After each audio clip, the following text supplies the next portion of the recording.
നമസ്കാരം. അത്യാഡംബരം കൊണ്ട് ലോകത്തെ ഞെട്ടിച്ച വിവാഹത്തിന് ശേഷം ഇപ്പോൾ ആമസോൺ സ്ഥാപകൻ ജെഫ് ബെസോസും നവവധുവും അടുത്തതായി ലോകത്തെ ഞെട്ടിക്കാൻ പോകുന്നത് അവരുടെ മധുവിധുവിലെ ആഡംബരം കൊണ്ടാണ്. വിവാഹത്തിന് ശതകോടികൾ ചെലവഴിച്ചാണ് അവർ വെനീസിൽ വലിയൊരു വേദി ഒരുക്കിയത്. ലോകത്തെ ഏതാണ്ട് 200ഓളം VVIPകളാണ് ഈ ചടങ്ങിൽ പങ്കെടുക്കാനും എത്തിയത്. ലോകോത്തര കലാകാരന്മാരുടെ പെർഫോമൻസ് അവിടെ ഉണ്ടായിരുന്നു. കൂടാതെ മികച്ച ഭക്ഷണം, ആഡംബര നൗക തുടങ്ങി എല്ലാവിധ സംവിധാനങ്ങളും ഒരുക്കിയായിരുന്നു ജെഫ് ബെസോസ് തൻ്റെ രണ്ടാം വിവാഹം വലിയൊരു ആഘോഷമാക്കി മാറ്റിയത്. ജെഫ് ബെസോസും ഭാര്യ ലോറൻ സാഞ്ചസും ഇനി എങ്ങോട്ടാണ് മധുവിധു ആഘോഷിക്കാൻ പോകുന്നത് എന്നാണ് ഇപ്പോൾ പലരും ചോദിക്കുന്നത്. ഇതിനെക്കുറിച്ച് കൃത്യമായൊരു ധാരണ ഇനിയും ലഭിച്ചിട്ടില്ല. നേരത്തെ പലരും പറഞ്ഞിരുന്നത് അവർ പാരീസിലേക്ക് പോകുമെന്നാണ്. എന്നാൽ ഇപ്പോൾ മനസ്സിലാക്കാൻ കഴിയുന്നവർ പാരീസിലേക്ക് അല്ല, മറ്റൊരു സ്ഥലത്തേക്കാണ് ഹണിമൂൺ ആഘോഷിക്കാൻ പോകുന്നത് എന്നാണ്. പാശ്ചാത്യ മാധ്യമങ്ങൾ ഇത് സംബന്ധിച്ച ചില സൂചനകളും നൽകി കഴിഞ്ഞിട്ടുണ്ട്. ഈ ദമ്പതികൾ സിസിലിയിലെ ടോർമിനയിലേക്ക് പോകാനാണ് പദ്ധതിയിട്ടിരിക്കുന്നത് എന്നാണ് പാശ്ചാത്യ മാധ്യമങ്ങൾ റിപ്പോർട്ട് ചെയ്തിരിക്കുന്നത്.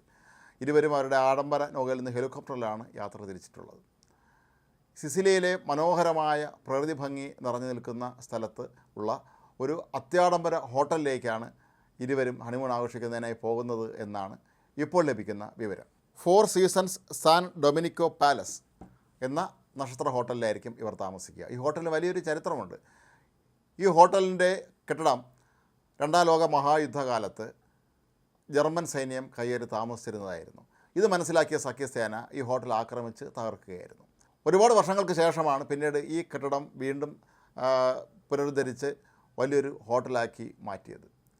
ഇവിടെ താമസിച്ചിട്ടില്ലാത്ത പ്രമുഖർ ചുരുക്കമാണ്.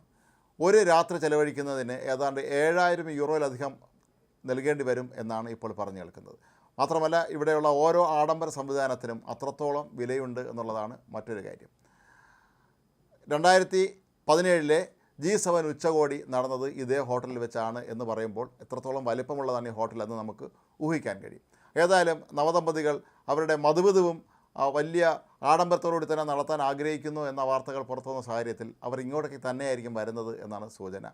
കാരണം കഴിഞ്ഞ വർഷം രണ്ടുപേരും ചേർന്ന് ഈ സ്ഥലത്ത് സന്ദർശനം നടത്തിയിരുന്നു. അന്ന് ഇവിടുത്തെ പ്രകൃതി ഭംഗിയിലും ഈ ഹോട്ടലിൻ്റെ പ്രവർത്തനത്തിലുമൊക്കെ തന്നെ ജെഫ് ബെസോസ് ഏറെ ആകൃഷ്ടനായിരുന്നു എന്നാണ് പറയപ്പെടുന്നത്. അതുകൊണ്ട് തന്നെ രണ്ടുപേരും കൂടി ഇനിയുള്ള കുറച്ച് ദിവസങ്ങളിൽ ഇവിടെ വന്ന് താമസിച്ച് ഹണിമൂൺ ആഘോഷിക്കാനാണ് താല്പര്യം കാണിക്കുന്നത് എന്നാണ് പാശ്ചാത്യ മാധ്യമങ്ങൾ നൽകുന്ന റിപ്പോർട്ട്. ജെഫ് ബെസോസിന് ഇപ്പോൾ 61 വയസ്സാണ് പ്രായം. അദ്ദേഹത്തിൻ്റെ ഭാര്യയ്ക്ക് 55 വയസ്സും. രണ്ടുപേരുടെയും രണ്ടാം വിവാഹമാണ്. എങ്കിൽ പോലും തൻ്റെ രണ്ടാം വിവാഹം പോലും ഒരു ആഡംബര ചടങ്ങാക്കി മാറ്റാൻ ജെഫ് ബെസോസ് പ്രത്യേകം ശ്രദ്ധിച്ചിരുന്നു. അമേരിക്കയിലെ ഏറ്റവും പ്രമുഖരായ വ്യക്തികളൊക്കെ തന്നെ ഈ ചടങ്ങിന് വേണ്ടി വെനീസിൽ എത്തിച്ചേർന്നിരുന്നു. അമേരിക്കൻ പ്രസിഡന്റ് ഡൊണാൾഡ് ട്രംപിനെയും വിവാഹ ചടങ്ങിലേക്ക് ക്ഷണിച്ചിരുന്നു. എങ്കിലും അദ്ദേഹത്തിന് വരാൻ കഴിഞ്ഞിരുന്നില്ല. പകരം അദ്ദേഹത്തിൻ്റെ മകളും ഭർത്താവും ചടങ്ങിൽ പങ്കെടുത്തിരുന്നു. അതുപോലെ മുൻ അമേരിക്കൻ പ്രസിഡന്റ് ബരാക് ഒബാമയായിരുന്നു വിവാഹ ചടങ്ങിലെ ഏറ്റവും വലിയ ആകർഷണമായിരുന്ന വ്യക്തി. ഒബാമയുമായും ജെഫ് ബെസോസിന് വളരെ അടുത്ത വ്യക്തിബന്ധമാണ് ഉണ്ടായിരുന്നത്.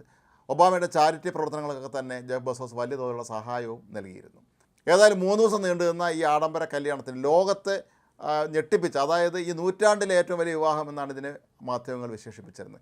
ഈ വിവാഹത്തിന് ശേഷം ഇനി അടുത്തതായി ലോകത്തെ ഒരുപക്ഷെ ഏറ്റവും ചിലവേറിയ ഹണിമൂണിനായിരിക്കാം ഈ ദമ്പതികൾ അടുത്ത് ശ്രദ്ധ കേന്ദ്രീകരിക്കുക എന്നാണ് ഇപ്പോൾ അറിയാൻ കഴിയുന്നത്. ഏതായാലും ജെഫ് ബെസോസിനെ സംബന്ധിച്ചിടത്തോളം അദ്ദേഹം ശതകോടീശ്വരനാണ്.